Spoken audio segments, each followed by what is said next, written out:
আমার আল্লাহ মসজিদকে শাহরিল্লাহ বলল না, মাদ্রাসাকে শাহরিল্লাহ বলল না। এত বড় তুর পাহাড়, ওয়াত্তিনি ওয়াজ্জাইতুন ওয়া তুরি সিনিনা ওয়া হাযাল বালাদিল আমিন, আছে না? এত উঁচা হিমালয় পাহাড়। রাঙ্গামাটি গিয়েছিলাম মাহফিলে, হায় রে পাহাড়, বন্দুক ছড়ি, বিলাই ছড়ি, খাগড়া ছড়ি, বউ ছড়ি, সব ছড়ি, পাহাড় আর পাহাড়। এত বড় বড় পাহাড় দুনিয়ায়, আল্লাহ পাক ওই পাহাড়দেরকে বলে নাই শায়রিল্লাহ। ছোট্ট ছোট্ট দুইটা পাহাড় চাপা মারো, এগুলো বেশি বড় না, ছোট্ট পাহাড় কাবার আঙ্গিনায়। কেন এগুলাকে শায়রিল্লাহ বললেন? এখানে দোয়া কবুল আল্লাহ কেন বললেন? এই আয়াতে কারিমার ব্যাখ্যা বললে পাওয়া যায়।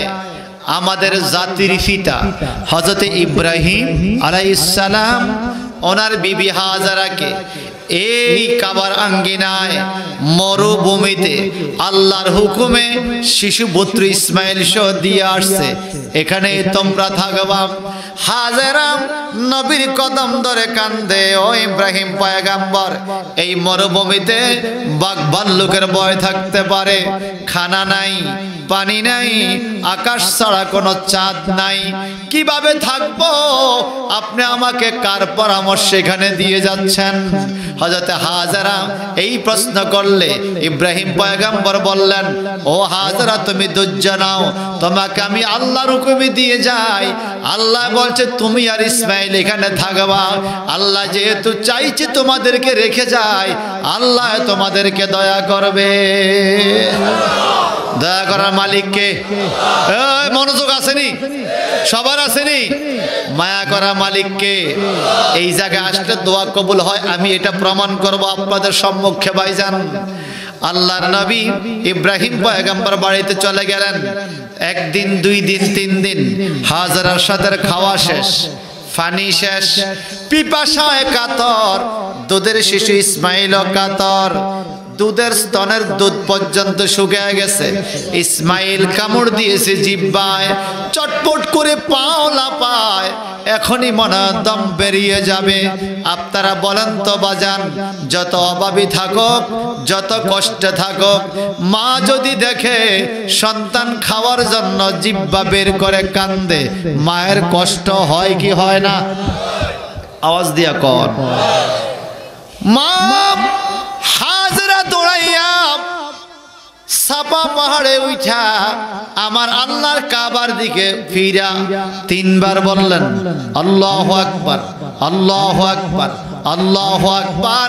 এইবার পাহাড়ের উপরে উঠলেন, চূড়ায় উঠলেন এই ভেবে পাথরের পাহাড়, বৃষ্টির কোনো পানি জমা থাকতে পারে, আমার সন্তানকে একটু পানি খাওয়ানি জীবনটা রক্ষা করা যায়। কিন্তু না, ওই পাহাড়ে কোনো পানি পাওয়া গেল না। উনি সেখান থেকে নজর দিলেন মারোয়া পাহাড়ের দিকে। ইন্নাস সাফা ওয়াল মারওয়াতা, একই আয়াতে দুইটা পাহাড়ের কথা। মারোয়া পাহাড়ে ঝকঝক করা পানি দেখা যায়। উনি ওখান থেকে নাইমা আবার মারোয়া পাহাড়ে যাইয়া কাবার দিকে ঘুরলেন। আল্লাহু আকবার, আল্লাহু আকবার, আল্লাহু আকবার, তিনবার আল্লাহকে ডেকে আবার মারোয়া পাহাড়ের চূড়ায় উঠলেন। কোনো পানি পাওয়া যায় না। একবার বাচ্চার দিকে তাকায়, আবার সাফা পাহাড়ের দিকে তাকায়, আবার দৌড়াইয়া সাফা পাহাড়ে গেলেন।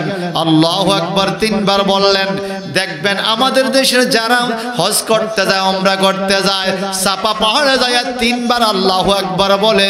আপনারা ওদের সাথে বরকতের নিয়তে চিৎকার দিকে বলতে পারবেন আল্লাহু আকবার, আর আল্লাহু আকবার। হে আমার ভাইয়েরা, এইভাবে একবার সাফা একবার মারওয়ায়, একবার সাফা একবার মারওয়ায়, তিনবার, চারবার, পাঁচবার, ছয়বার আর সাতবার মাঝখানে আইসা দোয়া পড়ে আল্লাহুম্মা গফির ওয়ারহাম আনতাল আযযু ওয়াল ইকরাম, আল্লাহুম্মা গফির ওয়ারহাম আনতাল আযযু ওয়াল ইকরাম। আপনাদেরকে দোয়া শিখিয়ে দিলাম। সাফা মারওয়া পাহাড়ের মাঝখানে এখন সবুজ বাতি দিয়া রাখছে, যেই জায়গা দিয়ে হযরতে হাজরা দৌড় দিছে পানির জন্য। এই জায়গায় গেলে হাজী সাহেবরা তুলনামূলক একটু দৌড় দিতে হয়, ওখানে দৌড় দেওয়ার দোয়া পড়ে আল্লাহুম্মা গফির ওয়ারহাম আনতাল আয্যু ওয়াল ইকরাম। শরীয়ত সাক্ষী দেয় হযরতে হাজরা যেই জায়গা দিয়া দৌড় দিছে, কোন ইমানদার যত বড় পাপী হোক না কেন পাপের বোঝা লইয়া ওই সাফা মারওয়া পাহাড়ের মাঝখানে ওই জায়গা দিয়া দৌড় দেওয়ার টাইমে যদি আল্লাহুম্মা গফির অর্থাৎ ও আল্লাহ আমারে ক্ষমা করো, এই দোয়াটা পড়তে দেরি রে তার জীবনের সকল গুনাহ সাফা মারওয়া পাহাড়ের বরকতে মাফ হয়ে যায়। আর চিৎকার দিয়ে কথা আল্লাহু আকবার। মোহাব্বতে বলি ইয়া রাসূলুল্লাহ, আওয়াজ দিয়ে বলি আল্লাহু আকবার। আমার ভাইয়ারাম হযরতে হাজরা এইভাবে 7 বার চক্কর দিলেন। 7ম বার মারওয়া পাহাড়ে গেলেন। সাফাতে গেলে মারওয়াতে পানি দেখা যায়, মারওয়াতে গেলে সাফাতে পানি দেখা যায়, কিন্তু পানির সন্ধান মিলে না। এদিকে নিচের দিকে তাকায়, ইসমাইল জানি কি অবস্থা না জানি দমটা বেরিয়ে গেল। মারওয়া পাহাড়ে যাইয়াও পানি না পাইয়া আল্লাহু আকবার বলে, আবার নিচের দিকে তাকাইয়া দেখে ওই জায়গার মধ্যে কতগুলা পাখি উঠতেছে ইসমাইলের কাছে। মা জননী ও আল্লাহ বলে একটা চিৎকার দিয়া কান্না শুরু করলো। আমার পুত্র মনে হয় মরে গেছে, আমার পুত্রের মনে হয় দম চলে গেছে, পাখি এমন সন্তান রেখাইতেছে। একটা দৌড় দিয়া মারওয়া পাহাড় থেকে নিচে আসছে মাকাম ইব্রাহিমের পাশে, যেখানে সন্তানকে রেখে গেল। সেই জায়গায় দাঁড়াইয়া 1 রাকাত নামাজ পড়লে আমার আল্লাহ 1 লক্ষ রাকাতের নেকি দান করে। সেই মাকামে ইব্রাহিমের একটু পিছনে জমজম কূপ হয়েছে বাজান, ওইখানে ইসমাইল আলাইহিস সালাম অপেক্ষমান। হাজরা যাইয়া দেখে হযরত ইসমাইল ছোট শিশু, দুধের শিশু, পায়ের ঘর্ষণে মরুভূমি ছিদ্র হইয়া মরুভূমির ভিতর থেকে স্বচ্ছ পানি, খালেস পানি উঠতেছে। হাজরা মনে তৃপ্তি, আমার সন্তানকে খাওয়াতে পারবো। পানি চতুর্দিকে ভাসিয়া যায়, বালু দিয়া বান দেয় আর জবান দিয়া বাইর করে জাম জাম জাম জাম মানে থাম, এই পানি যাইস না। কত কষ্টের পানি, সাপাতে দৌড়াইছি, মরাতে দৌড়াইছি, কত কষ্টের পানি, তুই যাইস না, থাম। ওই জমজম পানি বাদ দেওয়ার কারণে ওনার মুখ দিয়ে জমজম বাইর হইছে, এই জন্য নাম হলো জমজম। আমার নবী জমজম পানি খাওয়ার টাইমে দাঁড়ায়া খাইতেন, এখনো হাজী সাহেবরা দাঁড়ায়া খায় আর দোয়াটা শিখে নেন। আল্লাহুম্মা ইন্নী আসআলুকা ইলমান নাফিআ ওয়া রিজকান তাইয়্যিবা ওয়াসিয়া ওয়া রিজকান তাইয়্যিবা ওয়া শিফাআন মিন কুল্লি দাইন। অর্থ হলো, ও আল্লাহ আমাকে উপকারী ইলম দান করো, রিজিক বাড়ায়া দাও, আর এই জমজম কুয়ার পানির উসিলায় আমার রোগ ব্যারাম ভালো করে দাও। আল্লাহুম্মা ইন্নী আসআলুকা ইলমান নাফিআ ওয়া রিজকান তাইয়্যিবা ওয়া শিফাআন মিন কুল্লি দাইন। জমজম কুয়ার কাছে মানুষ দাঁড়ায় এই দোয়া পড়ে আর পানিটুকু খায়। বাজান ইসমাইলের পায়ের ঘর্ষণে জমজম পানি, ওই পানির কত বরকত আপনারা কি জানেন? কোন মানুষ যদি পিপাসা দূরের নিয়তে জমজম পানি খায়, পিপাসা দূর হয়ে যায়। ক্ষুধা নিবারণের নিয়তে খাইলে ক্ষুধাও দূর হয়ে যায়। এই জমজম পানি সারা পৃথিবীতে এখন সাপ্লাই হচ্ছে, লক্ষ লক্ষ কোটি কোটি কিলোমিটার। এখন বিজ্ঞানীরা মেশিন লাগাইছে, প্রতি সেকেন্ডে 40,000 লিটার পানি উঠে। সেকেন্ডে প্রতি সেকেন্ডে এত। কিন্তু কি জানেন আপনারা, কেউ নাম শুনে, আমি কিন্তু জমজম কুয়ার গোড়ায় গেছি, কাবা শরীফ যেখানে, নিচে কিন্তু আরো 2 তলা আছে, নিচে আরো 2টা যারা ঢুকছেন, কাবা যেখানে তোয়াফ হয় নিচে আরো 2 তলা আছে, গাড়ি পার্কিং আছে। জমজম কুয়া 10 ফিট বাই 10 ফিট, চতুর্দিকে রাস্তা, শুকনা জায়গা, কোথায় থেকে পানি আসে আল্লাহ জানে। আল্লাহু আকবার বলেন, আরো জোরে করেন আল্লাহু আকবার। ভাইজান আমার, এই জমজম কুয়ার কাছে দোয়া কবুল হয়। এখন আসেন, আল্লাহ পাক কেন বললেন ইন্নাস সাফা ওয়াল মারওয়াতা মিন শাআইরিল্লাহ, নিশ্চয়ই সাফা এবং মারওয়া আল্লাহ পাওয়ার নিদর্শন। বাজান ওখানে কোনো মসজিদের কারণে নয়, ওখানে কোনো নবীর মাজারের কারণে নয়, ওখানে কদম লাগছে একজন আল্লাহর মাহবুব বান্দি ইসমাঈল আলাইহিস সালামের মা হাজরা। ইনি মহিলা ওলি, ওলিয়া, আল্লাহর ওলি। মহিলা ওলির পাও লাগার কারণে আল্লাহ পাক সাফা মারওয়া পাহাড়কে কোরআনুল কারীমে নাম দিয়া দিছে ইন্নাস সাফা ওয়াল মারওয়াতা মিন শাইরিল্লাহ। আমার মাহবুব বান্দি হাজরার পাও লাগার কারণে সাফা মারওয়া দামি পাহাড় হয়ে গেছে। এখানে আইসো দোয়া কবুল হবে। বোঝা গেল আল্লাহ ওয়ালারা যেই জায়গায় থাকে ওই জায়গা দোয়া কবুল হয় কি হয় না? আরো জোরে বলে। কোরআনুল কারীম আয়াত আছে, আমরা রহমত চাই কিনা? সবাই চান না? রহমত কথা স্পষ্ট আয়াত, আমার সোহাগ ভাই বুঝবে। কোরআনুল কারীম আয়াত আছে, আল্লাহ পাক বলেন ইন্না রাহমাতাল্লাহি করিবুম মিনাল মুহসিনিন।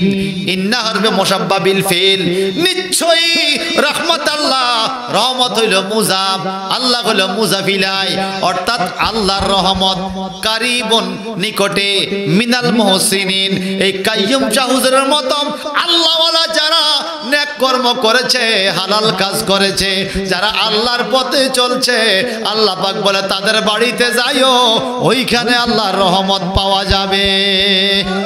আমার আল্লাহ বলেন ইয়া আইয়ুহাল্লাযিনা আমানুত্তাকুল্লাহ, হে ঈমানদাররা তোমরা আল্লাহকে ভয় করো, ওয়া কুনু মা'আস সাদিকিন, এবং যারা নেককার বান্দা সাদিকিন সত্যিকার আল্লাহওয়ালা তাদের সাথে মিশে থাকো। সুবহানাল্লাহ কর, আল্লাহওয়ালার সাথে মিশে থাকো। আল্লাহ কর মিশে থাকো কেন?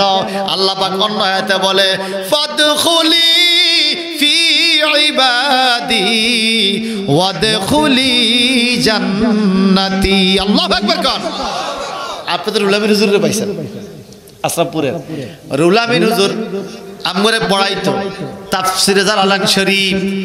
এই আয়াতের ব্যাখ্যায় 30 পারার আয়াত আল্লাহ পাক বলে ফাদখুলি ফি ইবাদি ওয়াদখুলি জান্নাতি। তাফসীর করেছেন ইমাম জালাউদ্দিন বখলী রাহমাতুল্লাহ আলাইহি, যিনি নিজের জীবনে আমার নবীকে 30 বার স্বপ্নে দেখেছে।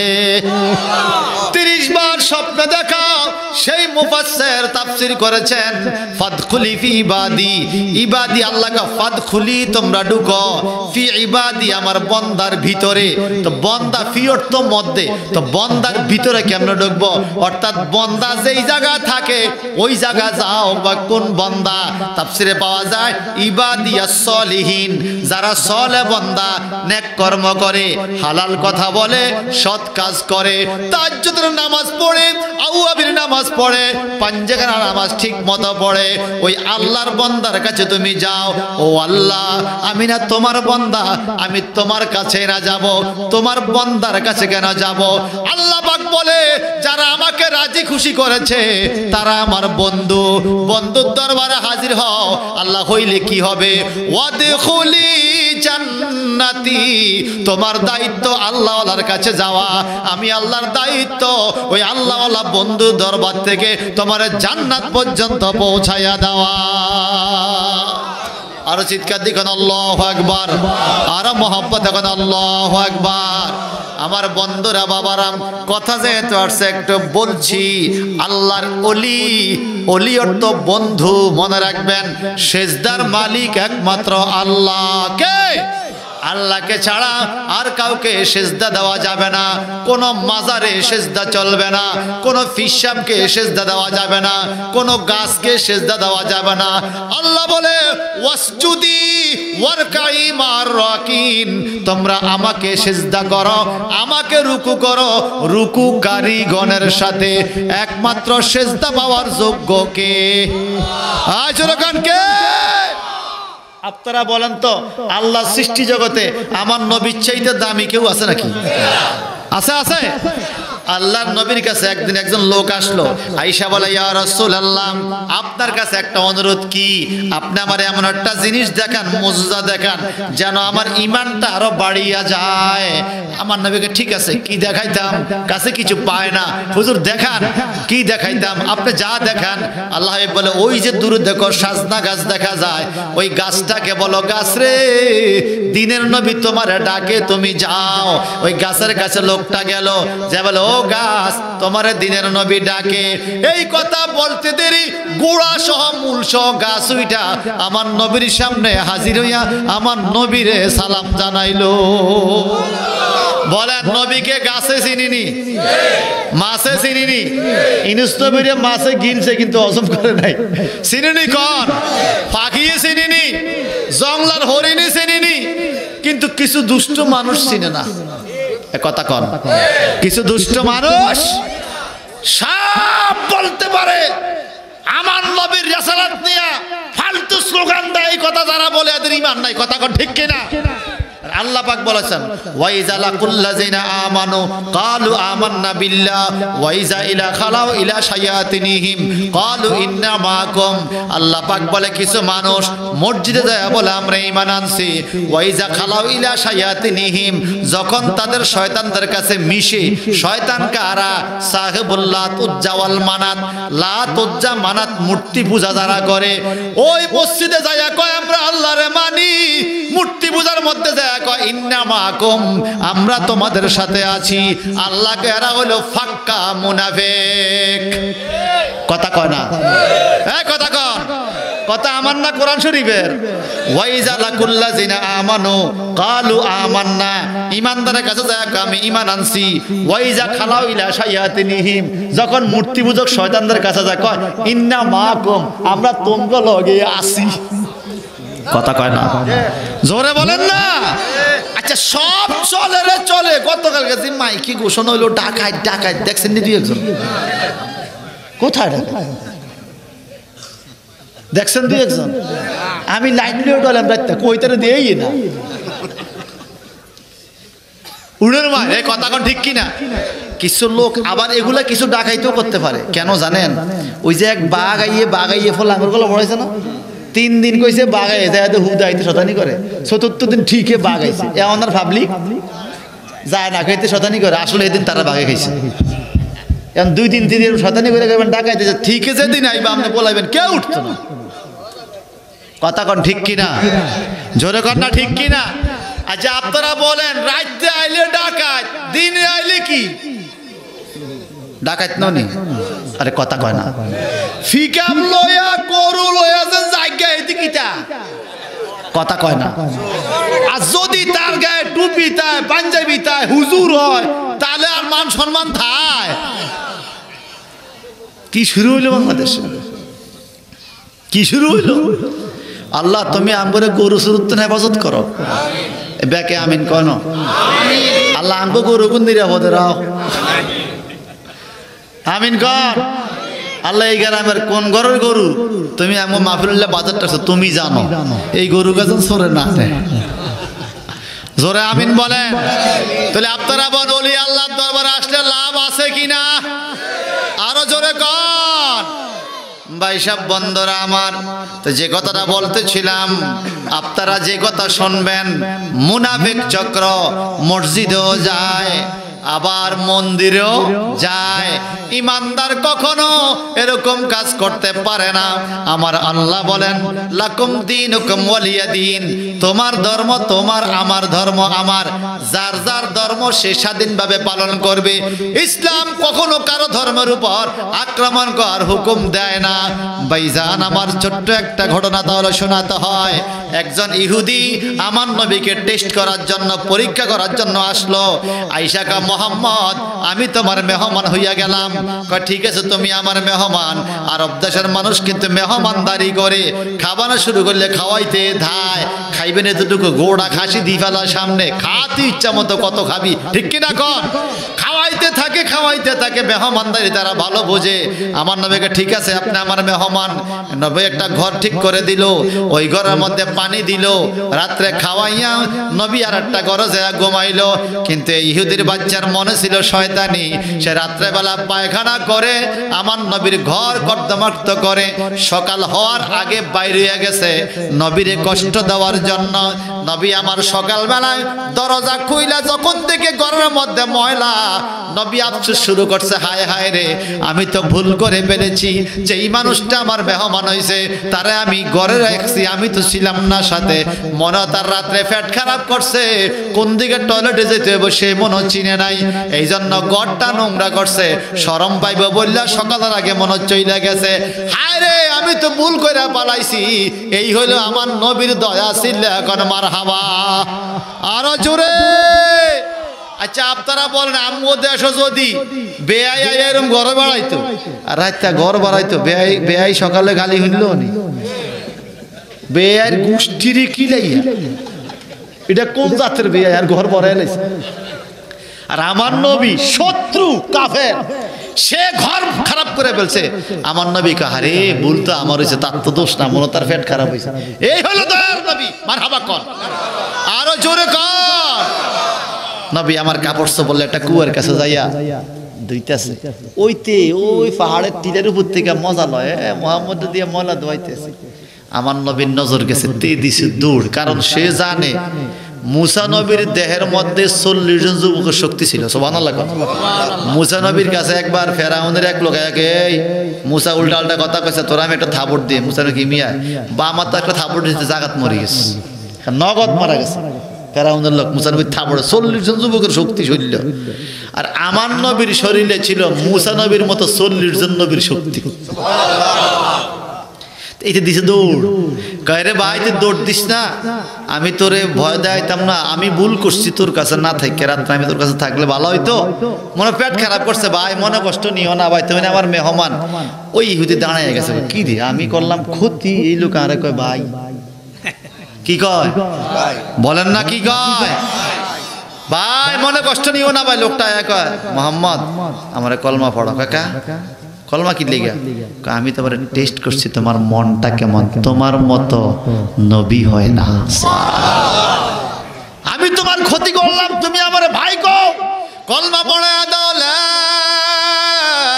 ইলাহা ইল্লাল্লাহ মুহাম্মাদুর রাসূলুল্লাহ সাল্লাল্লাহু আলাইহি ওয়াসাল্লাম চিৎকার দেখুন আল্লাহু আকবার যে কথা বলতেছিলাম গাছ উইটা নবীর সামনে আইছে মনে আসেনি এই গাছ নবীর সামনে আসলো এইবার নবী আবার কয় গাছ তুমি আগের জায়গায় চলে যাও গাছটা আবার আগের যে মেশকাতে হাদিসটা আছে গাছ আবার আগের জায়গায় চলে গেল এখন লোকটাকে নবী গো এটা কেমন করে হলো গাছও আমার কথা শোনে এইবার লোকটাকে আপনার প্রতি আমার এমন শ্রদ্ধা ভাইরা গেল ইয়া রাসূলুল্লাহ আপনি একটা অনুমতি দেন আমি আপনার একটা সেজদা দিব আমার নবী কয় না না এই পৃথিবীতে আল্লাহকে বাদ দিয়ে কারো জন্য সেজদার অনুমতি যদি আমি পাইতাম আমি স্ত্রীদেরকে বলতাম তারা যেন তাদের স্বামীর পায়ের মধ্যে সেজদা করে অনুমতি যেহেতু নাই আমি নবীকেও সেজদা করা যাবে না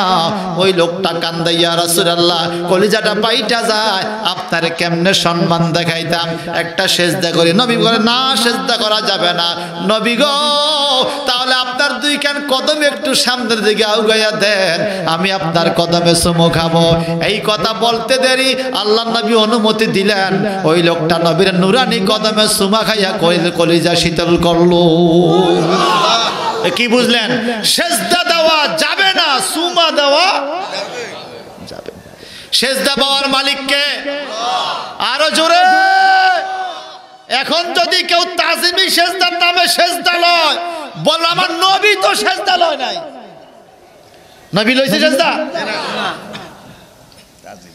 তাজিমি সেজদা নামাজের সেজদার খবর নাই মাদ্রাসায় সেজদা দিয়ে গেত আল্লাহ তুমি আমাদেরকে শিরক মুক্ত করে দাও আমিন আরো জোরে কোন আরো মায়া করে কোন আল্লাহর নবী মদিনাতে আসলেন বনি তামিম গোত্রের থেকে কিছু মুসলমান আইসা তাড়াতাড়ি করে ওটার থেকে নাই আমার নবীর হাতে চুমা দিল পায়ে চুমা দিল সুবহানাল্লাহ তাহলে হাতে চুমা দেওয়া জায়েজ পায়ে চুমা দেওয়া জায়েজ এইবার খাতুনা জান্নাত মা ফাতেমা নবীর কাছে আসলো আমার নবী দাঁড়িয়ে গেলেন ফাতেমা নবীর কদমে চুমা দিল নবী ফাতেমার কপালে চুমা দিল একই সংসারে কপালেও চলে কদমেও চলে সুবহানাল্লাহ বলেন মানুষ জিগা ফাতেমা গো কেমন হয়ে গেল নবীর জিগাও ইয়া রাসূলুল্লাহ ফাতেমা আপনার মেয়ে হইছে তো কি হইছে এত চুমা দেন কেন কপালে আমার নবী কয় ফাতেমার কপালে জান্নাতি খুশবু পাওয়া যায় ফাতেমার কপালে চুমা দিলে জান্নাতি ঘ্রাণ পাওয়া যায় ফাতেমা গো আপনার নবীর পায়ে এত চুমা দেন কেন কারণ নবীর পায়ে স্বয়ং জান্নাত পাওয়া যায় মিশকাত শরীফে হাদিস আছে চুমার একটা ভাবে আছে আলাদা মেশকাত শরীফে বাজান একদিন একটা সফরে রওনা হয়েছে। তো নবীজি রান্না করার জন্য তাবু করলো, রান্না শুরু হয়েছে।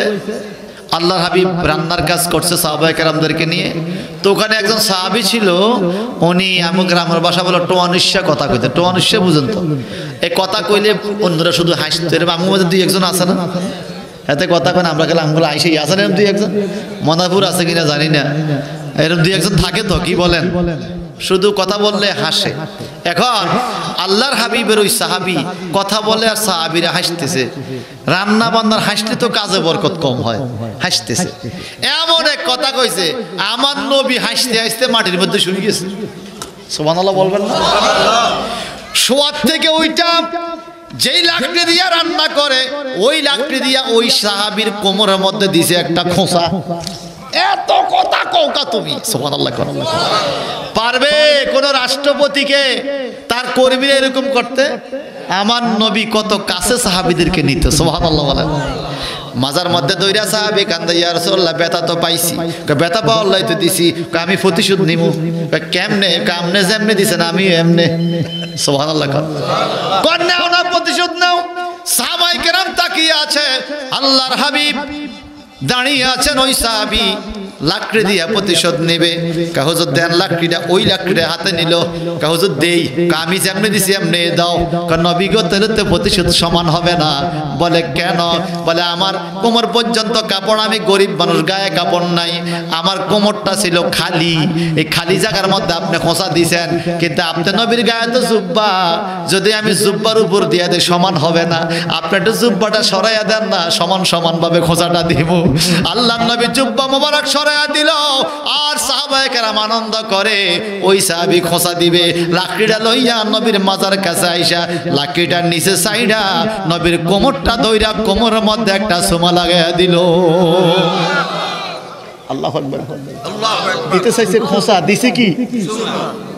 আমার নবী কয়, উম্মতরা রে, এই মুহূর্তে যদি কোনো জান্নাতে মানুষকে দেখতে চাও, আমার কোমরে চুমা খাওয়েন না, সাহাবীরে দেখো। আল্লাহ আল্লাহ। আমার দয়াল নবী বিনে গো বিদেশি, ভেবে দেখি সব বিদেশি, এই মিশে মায়ার ববেতে আপন বলতে কেউ নাই জগতে। এখন বাবা মরিয়া গেছে, ওই চুল মোবারক একটা। দুই ভাই ব্যবসায়ী, বড় ভাই কয় আমারে দে, ছোট ভাই কয় আমারে দে। চুল মোবারক একটা। দরবারি আসলো, বিচার হবে। এখন বড় ভাই সিদ্ধান্ত নিল, দরবারিরা সহ এটা কাইটা দুই ভাই অর্ধেক করে নেবে। ছোট ভাই দাঁড়াইয়া বলে, খবরদার, আল্লাহর নবীর চুল মোবারকে আঘাত করা যাবে না। আমরা বাঘের জন্য নবীর চুলকে দুই ভাগ করতে পারি না। বলে তুমি কি করতে চাও? বলে এই চুল কাটা যাবে না, হয় বড় ভাই নিবে নয় আমি নিব। নবীর চুল কাটা যাবে না। বড় ভাই রাগ করে কয়, যদি তুই নিতেই হয় তোর সমস্ত সম্পত্তি আমারে দিয়া দে, তুই চুলটা নিয়ে যা। ছোট ভাই কয়, আলহামদুলিল্লাহ, আমি খুশি হইয়া গেলাম রে, আমার সমস্ত সম্পত্তির বিনিময় হইল আমারে তুমি নবীর চুল মোবারক খান দিয়া দাও। এই হইলে ভালোবাসা। আর আমগো চুল ছিলেন তো না দিয়ে, এটিও দিয়ে। কথা কর না, ঠিক কিনা? হে আমার মনারপুরের বন্ধুরা রে, কিছুদিন পরে কি হলো? ওই বড় ভাইয়ের দিন দিন ব্যবসার মধ্যে লস, আর ছোট ভাইয়ের দিন দিন ছোট ব্যবসা থেকে আস্তে আস্তে ব্যবসা হইতে হইতে বালাম শহরের সবচাইতে বড় ধনী হইয়া গেছে এই চুলের মালিকে। বরকত দেওয়ার মালিককে। যখন চুল মোবারক লইয়া ঘরে গেছে, তখন তার বিবি বলে, মাশাআল্লাহ, এমন এক স্বামী আল্লাহ আমারে জুড়াইয়া দিছে, সব সম্পত্তি বাইরে দিয়া চুল একখান লইয়া ঘরে আইছে। তুমি কি খুশি হও নাই? দুনিয়ার কারো চুল হইলে তো এতক্ষণ তোমার তো আমি তালাক চাইতাম। তালাক চাওয়া তো দূরের কথা, আমি জীবনে তোমার থেকে যাব না, কারণ তুমি অন্য কোনো চুল আনো নাই, রহমতুল আলামিনের চুল মোবারক আনছ, যার জন্য আল্লাহ জগৎ জোড়াইছে। আমি বউরা কি কইতো, আমি ওরে বারবার যাই, কথা কন না, সব সম্পত্তি দিয়েছে চুল দিয়ে কিত্তা। আর ওই যুবকের স্ত্রী বলে আলহামদুলিল্লাহ নবীর চুল মোবারক পাইছি এতেই আমি খুশি। আল্লাহু আকবার, আর আল্লাহু আকবার। আমার ভাইয়ারা বন্ধুরা আসুন সমর দিকে তাকিয়ে একটু চেষ্টা করে করে কথা বলছি। কখনো গীবত গাওয়া যাবে না, গীবত গাইবেন না। হাদিস শরীফের মধ্যে পাওয়া যায়, মুসলিম শরীফে আল্লাহর নবী বলেন, আমি মেরাজের রাত্রে যখন জান্নাত জাহান্নাম দেখতে গেলাম, সেখানে একটা কওমকে দেখলাম তাদের নখগুলো তামা দিয়া বানাইছে, তামা নখ তামা দিয়া বানাইছে। এই নখ দিয়ে নিজের কলিজা নিজে টাইনা খুইলা ফেলে, নিজের গালের চামড়া নিজে ছিঁড়ে ফেলে, নিজের শরীরের গোস্ত নিজে টানে। এত বিষ, মনে হয় বিষধর সাপে তারে কামড়াইতেছে, এত চিৎকার করে, নিজের গোস্ত নিজে টাইনা ছিঁড়ে, এত কষ্ট। আমার নবীজিগা মান হাউলায়ে, জিবরাইল রে এরা কারা, কি কারণে তাদের এই দশা হয়? আমার নবী এই কথা কইলে জিবরাইল আমিন বলে, ইয়া রাসূলুল্লাহ, এরা দুনিয়াতে মানুষের গোস্ত খাইতো। আমার নবী যখন বললেন মানুষের গোস্ত খাইতো, সাহাবায়ে কেরাম কয়, নবী গো, মানুষের গোস্ত আবার খায় কে? কে কি মানুষের গোস্ত খায়নি? কয়, শোনো, তোমার অপর ভাইয়ের সমালোচনা যদি পিছনে করো, গীবত গাও, পরনিন্দা করো, এটা হলো মানুষের গোস্ত খাওয়া। এই মানুষের গোস্ত খাবে যে দুনিয়াতে, হাসর ময়দানে সে নিজের তামার নখ দিয়া নিজের শরীরকে চলাইতে থাকবে। একটু জবানটা বড় করো, কর নাউজুবিল্লাহ। মানুষের নামে গীবত গায়, আমার নবীর নামে পর্যন্ত গীবত গায়। কথা বলেন ঠিক কিনা? আরো জোরে কন ঠিক কিনা? আমার নবী নাকি ভুল করছে, নবী নাকি গুনাহ করছে, নবীর নাকি পাপ ছিল। নাউজুবিল্লাহ বলেন। কিয়ামতের ময়দানে নবী নাকি আল্লাহর দিকে পেলপেলে তাকায় থাকবে, চিন্তা থাকবে আমলনামা কি ডান হাতে নাকি বাম হাতে। নামের আগে লাগাইছে শায়েখ, কি লাগাইছে? জুতার ফিডা তোর মতো শায়েখ রে, জুতা মারা দরকার। আল্লাহর হাবিব কিয়ামতে সুপারিশ করবে কিনা বলেন?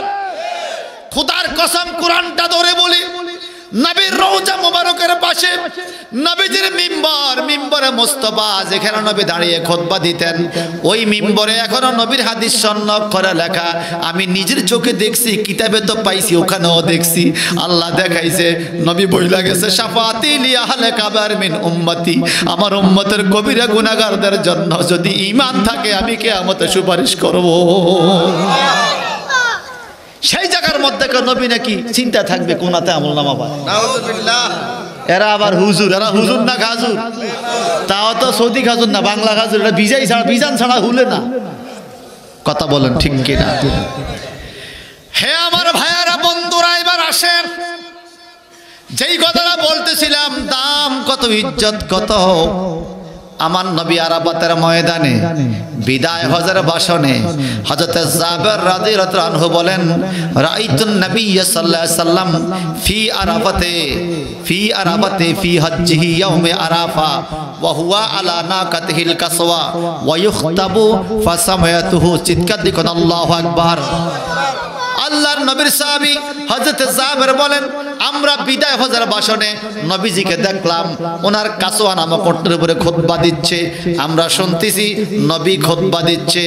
এমন টাইমে এক সময় নবী বললেন, এই শোনো তোমরা, 1,26,000 মানুষ ছিল বিদায় হজে, 1,26,000 সাহাবী, তোমরা শোনো, তোমাদেরকে কি আমি পরিপূর্ণ ধর্ম পৌঁছাইতে পারছি?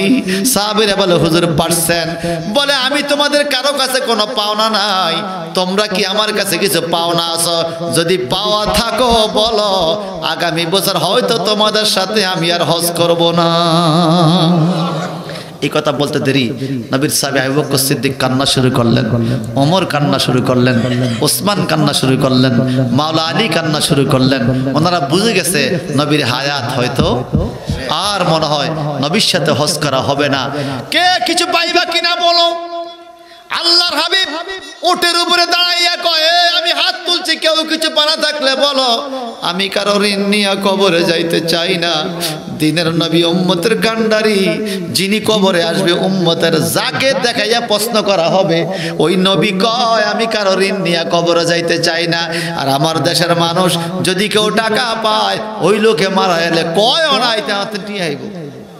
মরি গেলে মনে করে আর আল্লাহ সারা যেতে মরি গেছে আইটি আর দাম লাগতো কথা কন না জোরে বলেন এটা মনারপুর না নোল্লার কথা কইতেছি মনারপুর সব ভালো মানুষ কেন মনারপুর টাকা হাওলাত দিলে টাইম মতো দিয়ে দেয় কেন আর আমার নোল্লা টাকা হাওলাত দিলে এত মোবাইল বন্ধ করে দেয়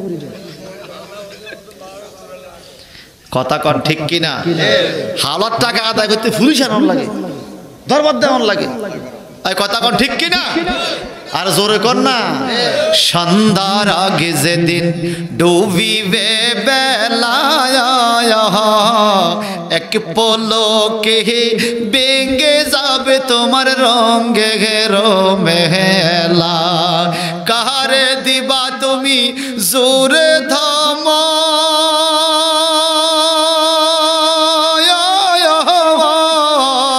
কারে দিবা তুমি জোরে ধামক কার মাথায় বাংবা লাঠি ওই যে দেখো ডাকিতেছে তোমার কবরের মাটি আমগো আশেপাশে কবরস্থান আসেনি আসেনি আসেনি বলেন ওই যে দেখো ডাকিতেছে তোমায় কবরের মাটি তোমার গনার দিন পুরাইয়া গেলে যৌবনে লাগবে বাটি তোমার গনার দিন পুরাইয়া গেলে যৌবনে লাগবে বাটি ওই যে দেখো ডাকিতেছে তোমায় কবরের মাটি বলেন ওই যে দেখো ডাকিতেছে তোমায় কবরের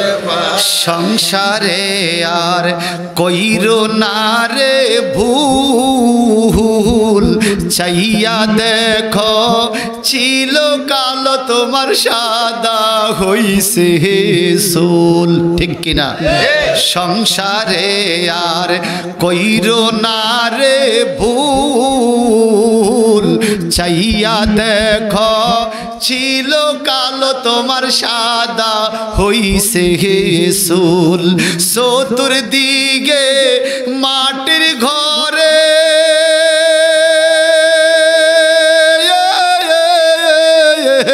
চতুর্দিকে মাটির ঘরে দিবে না বিছান পাটি তোমার চতুর্দিকে মাটির ঘরে দিবে না বিছান পাটি ওই যে দেখো ডাকিতেছে তোমায় কবরের মাটি বলেন না ওই যে দেখো ডাকিতেছে তোমায় কবরের তোমার গনার দিন পোরাইয়া গেলে যৌবনে লাগবে বাটি তোমার গনার দিন পোরাইয়া গেলে যৌবনে লাগবে বাটি ওই যে দেখো ডাকিতেছে তোমায় কবরের মাটি ওই যে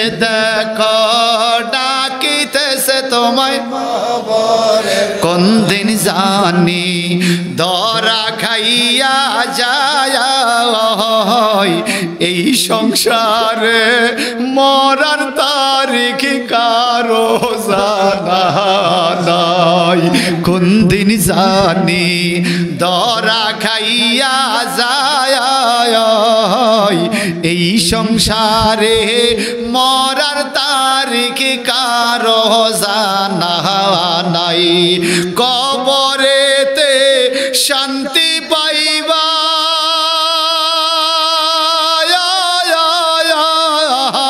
কবরেতে শান্তি পাইবা হইও রে মুমিন খাঁটি ঠিক কিনা বলেন কবরেতে শান্তি পাইবা হইও রে মুমিন খাঁটি ওই যে দেখো ডাকিতেছে তোমায় কবরের মাটি ওই যে দেখো ডাকিতেছে তোমায় কবরের তোমার গনার দিন পুরাইয়া গেলে যৌবনে লাগবে বাটি তোমার গনার দিন পুরাইয়া গেলে যৌবনে লাগবে বাটি ওই যে দেখো ডাকিতেছে তোমায় কব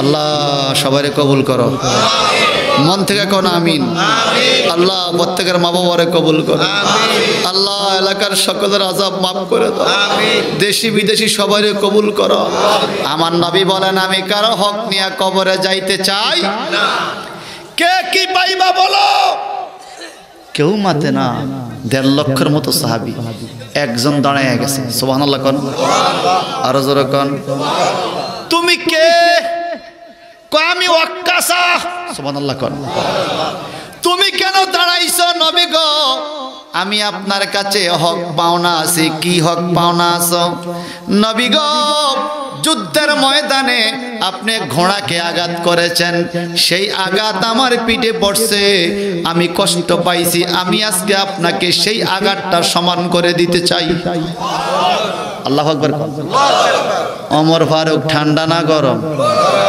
তলোয়ারটা বার করে নিয়েছে হজের দিন বাদ দেয় আজকে আর হজ গেলে গেছে তোর শেষ হজের দিন মশা মারাও নিষেধ উকুন মারাও একটা চুল ছিঁড়বেন একটা বক্তৃতা জবাই করতে হইব নিষেধ আর হ্যাঁ ওমর ফারুক তোর আর হজ লাগতো না আর নবী লাগবো তোর শেষ থাম নবী আপনাকে সে আঘাত করতে যায় 63 বছর বয়স আপনার আমি তাকে বাপের কল্লা হালাই দিছি এই থেকে না শুনতে হবে ঘটনা ঘটনা হলো এরকম যুবক বাইরে আপনিও তো যুবক একটু ভালো করে শোনেন সুতমেদিন খালি গায়ে গম কাটতেননি কথা কয় না আমার ফুতে জিজ্ঞা আব্বু গম কোন গাছ ধরে আগে এক কারে খাইছে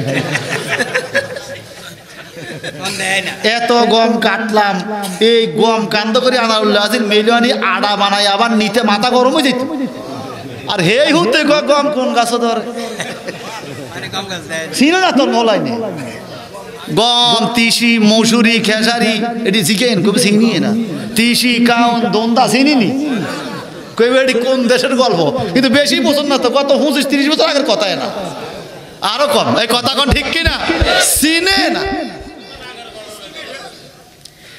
হে আমার ভাইয়েরা গম কাটতেছে খালি গায়ে ওয়াক্কাসা আমার নবী উহুদের ময়দানে যুদ্ধে চলে গেছে হঠাৎ করে খবর গেছে ওয়াক্কাসা রে তুই কই নবী তো যুদ্ধের ময়দানে হযরত ওয়াক্কাসা কারো কাছে বিদায় নেয় নাই এক গমের কাশি লইয়া যুদ্ধের ময়দানে হাজির কি কাশি আমার নবী ঘোড়ারে ফিরাইতেছে সেনাপতি হিসাবে যুদ্ধ গরম করতেছে ওয়াক্কাসা পিছন দিক দিয়া গমের কাছে দাঁড়ায় রইছে ঘোড়াকে আঘাত করবে সাবুকের মাথা ওয়াক্কাসার ফিটে ইয়া রাসূলুল্লাহ বলে ওয়াক্কাসা পিছনে পড়ে গেল আমার নবী পিছনে তাকায় দেখো ওয়াক্কাসা কিরে বেটা তোমার কি হুজুর আমি আসছি যুদ্ধ করতে তলোয়ার কই এই তো সারছে কাম গমের কাছে দিয়া 3 হাত লম্বা তলোয়ার লয় তুমি কেমনে যুদ্ধ করবা ওয়াক্কাসা ডাইকা কো নবী গো আমি সাধারণ কোন পাবলিকের উম্মত না আমি তো এমন নবীর উম্মত যেই নবীর আঙ্গুলের ইশারায়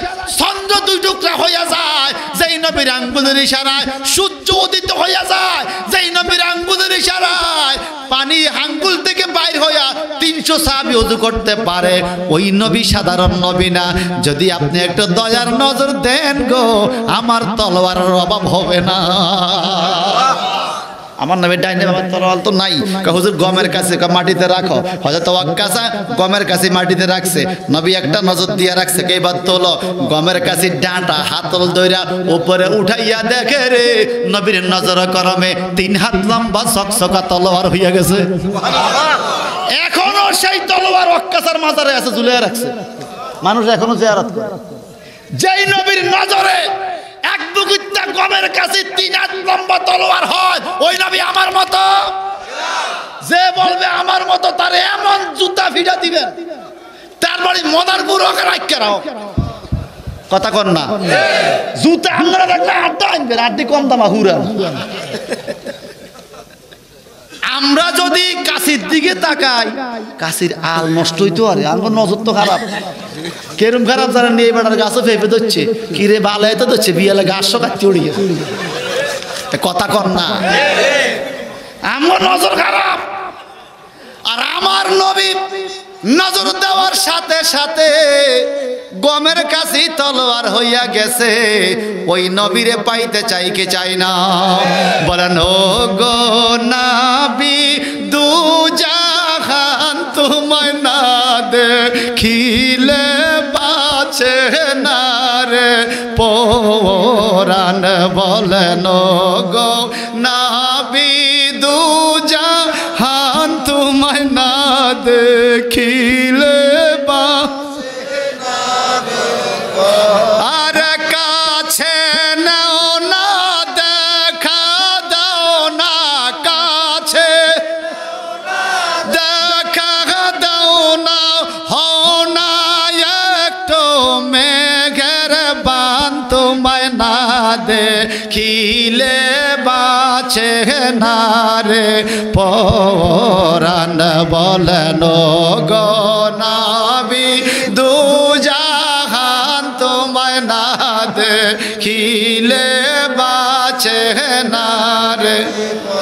যে জন্তু মায় ববে দেখিবে একবার,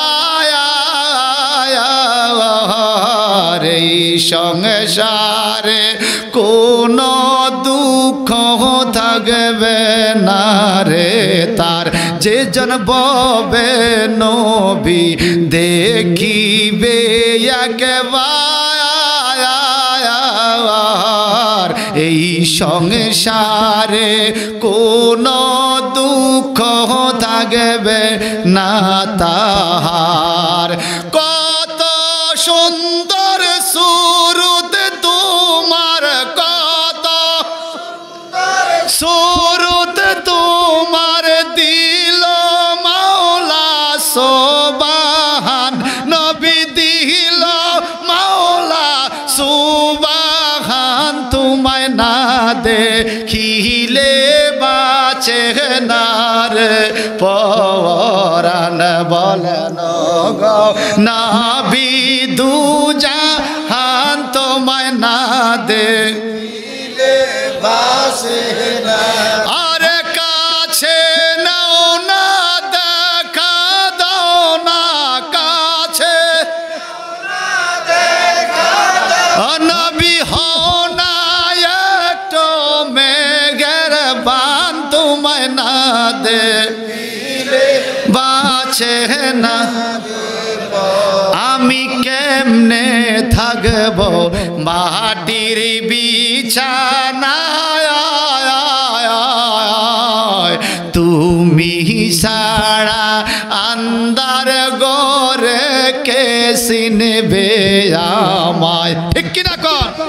আমি কেমনে থাকব মাটির বিছানায়, নবী বিনে আন্দার গরে কে চিনবে আমায়? একবার যদি স্বপ্নে পাইতাম, একবার স্বপ্নে পাইতাম, সুমাইতাম রাঙ্গা চরণ নবী, সুমাইতাম রাঙ্গা চরণ, তোমায় না দেখিলে বাঁচে না রে পরাণ। বলেন গো নবী, দু জাহান তোমায় না দেখিলে বাঁচে না রে। আর কাছে নাও না, দেখা দাও না, কাছে নবী হও না একটু মেঘের বান তোমায় না দেখিলে বাঁচে না রে পরাণ। তোমায় না দেখিলে বাঁচে না রে পড়ান আল্লাহু আকবার। চিৎকার দিয়ে করি ইয়া রাসূলুল্লাহ। ভাইজান মাহফিলের শেষ দিকে চলে আসলাম, ওই লোকটা গমের কাছে লইয়া গেছে, মারহাবা কোন। নবী এই তলোয়ার বানায় যুদ্ধ করতে করতে করতে যুদ্ধ জয়ী হয়ে গেছে। এই লোকটা কোনোদিন নবীরে কয় না আমি আঘাত খাইছি, কোনোদিন কয় না আঘাত খাইছি। ব্যাপারটা হলো এর ব্যতিক্রম। আরাফাতের ময়দানে আমারে আঘাত দিছেন, আমি আঘাত সহ্য করছি, এখন আপনি আমার আঘাত নিতে হবে। আপনি এটা বলছেন কারো হক নিয়ে কবরে যাবেন না। সাহাবায়ে কেরাম এক একজন এক এক প্রস্তাব দেয়। কেউ বলে আমার সম্পত্তি দিয়া দিব, কেউ বলে আমার ওট দিয়া দিব, কেউ বলে আমার আঘাত নবীরে কইরো না, সাহাবীরে কষ্ট দিও না, নবীরে কষ্ট দিও না। আমার নবীকে সাহাবীরা তোমরা বাধা দিও না, তার কাজ তারে করতে দাও। সুবহানাল্লাহ। হুজুর যেই চাবুক দিয়ে আঘাত করছেন, চাবুকটা কই? চাবুকটা ছিল হযরত আলী কাররামাল্লাহু ওয়াজহুর হাতে। ওই তো আলীর হাতে। নাও তুমি চাবুকটা নাও, আমি যেভাবে আঘাত করছি তুমি আমার সেভাবে আঘাত করো। আমি কারো হক নিয়ে কবরে যাইতে চাই। ভাই সাহেব আমার এই 1.5 লক্ষের মতো সাহাবী, 1,26,000 মতান্তরে 1.5 লক্ষ সাহাবী আরাফাতের ময়দানে থমথমে ব্যবস্থা, নীরব, সবাই বিনে বিনে কান্দে। কেমনে নবীর গায়ে এসে আঘাত করবে? নবী আসছে কাছে, চাবুকটা দিয়েছে হাতে, ধরো ধরো আঘাত করো। ওয়াক্কাসারে কয় ইয়া রাসূলুল্লাহ আঘাতটা তো সমান হতে হবে। বলে কেমনে সমান হবে? আপনি যখন আমাকে যুদ্ধের ময়দানে আঘাত করেছেন, আমার পিঠের মধ্যে কোনো জামা ছিল না, খালি গায়ে গমের জমিন থেকে চলে আইছি, আমার পিঠের মধ্যে দাগ পড়ে গেছে গো নবী। এখন আপনার পিঠে তো এহরামের কাপড় দেখা যায়, হাজিদের এহরামের কাপড় দেখা যায়, আপনি একটু এহরামের কাপড়টা সরাইলে সমান সমান হতো। আল্লাহর নবী এহরামের কাপড়টা টান দিয়া পিঠটা খালি করে দিল। হযরত ওয়াক্কাস চাবুক লইয়া নবীর কাছে আসলো, নবীর কোমরের কাছে আইসা দে আঘাত দে, আঘাত দে, দে দে ফিটা দে, দে দে তুই আঘাত করে সমান কর। সাহাবীরা বিনা বিনা কান্দে, আকাশ বাতাস কান্দে। হযরত ওয়াক্কাস নবীর কাছে আইসা আঘাত করবে, চাবুকটা পিছন দিয়া সাইরা নবীর কোমরে জড়ায়া ধইরা ওই ফিট মোবারক মোহর নবুয়ত একটা সুমা লাগাইয়া দিল। তাকবীর, আল্লাহু আকবার, নারায়ে তাকবীর, আল্লাহু আকবার, নারায়ে আল্লাহ, ইয়া রাসূলুল্লাহ, পবিত্র উরুস মুবারক, জিন্দাবাদ জিন্দাবাদ, আবুল হাশেম শামিয়াতি সাহেব, জিন্দাবাদ জিন্দাবাদ। আমার নবী কই এই টাইমে যদি আরাফাতের ময়দানে কোন মানুষ মারা যায়, আগে ওয়াক্কাসা জান্নাতি হবে। বলে কেন? বলে আমার মোহর নবুয়তের সিলের মধ্যে সুমা দিছে। সাহাবীরা কে ওয়াক্কাস আরে কেমনে রে কৌশলটা করছো? আল্লাহর নবী একদিন বলছিল পিঠের মধ্যে মোহর নবুয়তের সিল আছে, আমি কোনোদিন দেখি নাই। যেদিন বলছে সেদিন নিয়ত করছে সুযোগ পেলে একটা সুমা দিব। কত তালাশ করলাম, ঘুমাইতে গেল, কত চেষ্টা করলাম, বেয়াদবি হবে এই জন্য সুযোগ পাই নাই। আজকে আরাফাতের ময়দানে আমি উহুদের ময়দানের ওই আঘাতের কথাটাকে হক মনে করে নবী বলছে কে কি পাইবে, আমি সুযোগ গ্রহণ কইরা নবীর মোহর নবুয়তে সুমা দিছি। নবীকে বেয়াদবি মাফ কইরেন, আমার নবীকে বেয়াদবি না, এটা তো ভালোবাসা। আল্লাহু আকবার বলেন। বল ওই নবীর পক্ষে থাকার দরকার আছে না নাই? তাহলে আমি যে ঘটনাগুলো বললাম, নবীর হাতে সুমা দেওয়ার দলিল আছে, নবীর পায়ে সুমা দেওয়ার দলিল আছে, নবীর কোমরে সুমা দেওয়ার দলিল আছে, নবীর কপালে সুমা দেওয়ার দলিল আছে, নবীর ফিটে মোহর নবুয়তে সুমা দেওয়ার দলিল আছে কিনা বলেন? তাহলে সুমা খাওয়া যাবে কিন্তু সেজদা দেওয়া যাবে না। যারা আরব দেশে আছেন, আরবিরা দেখবেন একজন বন্ধু আরেকজন বন্ধু দেখে গেলে সুমা দেয়, আওয়াজ হয়, আওয়াজ হয় সুমার। দেখছেন আপনারা? এটা হলো বন্ধুর সাথে বন্ধুর সাক্ষাতের সুমা। আমার নবীকে দেখলে সাহাবায়ে কেরাম হাতে পায়ে সুমা দিত। আল্লাহু আকবার বলেন। তাহলে বাজান ওলি আল্লাহর দরবারে দোয়া কবুল হয় কি হয় না? আল্লাহ বললেন ফাদখুলি ফি ইবাদি ওয়াদখুলি জান্নাতি, তোমরা আমার বান্দার কাছে যাও, আমি তোমাদেরকে জান্নাত দিয়ে দেব। মারহাবা বলেন। ওই নবীর মহব্বতে, কাইয়ুম শাহ হুজুরের ভালোবাসা মহব্বতে এত বছর পর্যন্ত মাহফিলটা হচ্ছে। এই টাইমে মাহফিল যদি না হইতো আমরা ব্যাগে কি সজাগ থাকতো? ছোট্ট একটা হাদিস শুনেন। কিয়ামতের ময়দানে আমলনামা হাতে দেওয়ার আগে কিছু মানুষ জান্নাতে চলে যাবে। সবাই কয় না এখনো আমলনামা আইলো না, বিচার ডানার বামুলে পরে এখনো আমলনামা হাতে দেয় নাই। আমার নবী কয় পিঁপড়ার মতো চতুর্দিক থেকে মানুষ আরাফাতে আসবে।